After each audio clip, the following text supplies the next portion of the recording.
حضرت عائشہ صدیقہ رضی اللہ تعالیٰ عنہ فرماتی ہیں میں نے نبی پاک صلی اللہ تعالیٰ علیہ وآلہ وسلم کو مرض وصال تک دیکھا ہے، حضور کے وصال تک، کہ حضور قرآن پاک کی آخری 2 سورتیں پڑھ کے سورت فلق اور ناس اپنے ہاتھوں پہ پھونکتے تھے، پھر جسم پہ ملتے تھے۔ قرآن پاک میں شفا ہے۔ اب تو لوگوں نے دم درود کو اس کو بڑا ہلکا سا کام سمجھ لیا۔ ویسے بھی یہ عاملوں کے ہتھے چڑھ گیا، ملنگوں کے ہتھے چڑھ گیا، کاروبار بن گیا، تجارت بن گئی۔ ورنہ قرآن پاک کی آیات پڑھی جائیں تو حضور نے فرمایا سورہ فاتحہ میں شفا ہے، اس میں کرم ہے۔ یہ چیزیں جو بڑی ہمارے لیے سود مند تھی، فائدہ مند تھی، ہم چھوڑ گئے۔ ایک بڑی خوبصورت حدیث ہے، سنیے گا۔ حضرت ابو سعید خدری رضی اللہ تعالیٰ عنہ حدیث کے راوی ہیں، بخاری میں موجود ہے۔ ارشاد فرماتے ہیں کہ ہم ایک سفر پہ تھے، واپس آ رہے تھے، ایک جگہ رات کو قیام کیا، سونا تھا، بستی تھی۔ بستی کے لوگوں نے نہ کھانا پوچھا نہ پانی پوچھا، کوئی ضیافت نہیں کی۔ آدھی رات کا وقت آیا تو ایک بندہ دوڑا دوڑا آیا، کہنے لگا ہمارے سردار کو بچھو نے کاٹ لیا ہے، تم میں سے کوئی بندہ دم درود کر لیتا ہے؟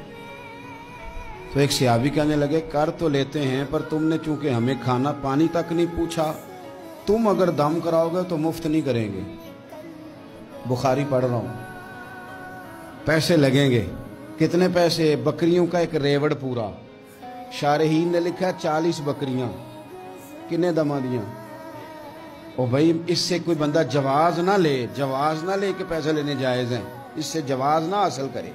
اب بات کو سمجھیں، پس منظر کیا ہے؟ پانی تک نہیں تم نے پوچھا۔ کچھ لوگوں کا علاج ہوتا ہے، انہوں نے کہا پیسے لیں گے دم کر دیں گے۔ صحابی نے کہا حضرت ابو سعید خدری رضی اللہ تعالیٰ عنہ فرماتے ہیں وہ چونکہ تنگ تھے، بچھو کاٹ گیا، اور سردار کو کہا چل تو صحیح نا۔ وہ صحابی گئے، سورہ فاتحہ پڑھ کے دم کیا، اور حدیث بخاری سے میں آپ کو دکھاؤں گا۔ لوگ کہتے ہیں دم کدھر سے آ گیا؟ بخاری پڑھ رہا ہوں، صحیح بخاری۔ شفا تو اللہ نے دینی ہے نا، رب کریم نے شفا دے دی۔ بکریاں لے لیں، آ گئے جہاں آرام کر رہے تھے اس جگہ۔ صحابہ میں اختلاف ہو گیا، کچھ کہنے لگے بکریاں لینی چاہیے تھی، کچھ کہنے لگے نہیں لینی چاہیے تھی۔ حضرت ابو سعید خدری رضی اللہ تعالیٰ عنہ فرماتے ہیں پھر ہم نے فیصلہ کیا چپ کر کے سو جاؤ، صبح حضور کی بارگاہ میں جائیں گے۔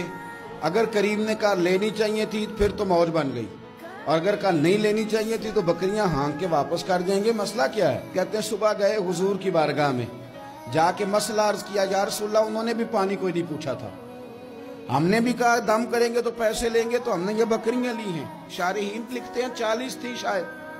تو یا رسول اللہ اب کیا کریں؟ حضور مسکرانے لگے، حضور مسکرانے لگے۔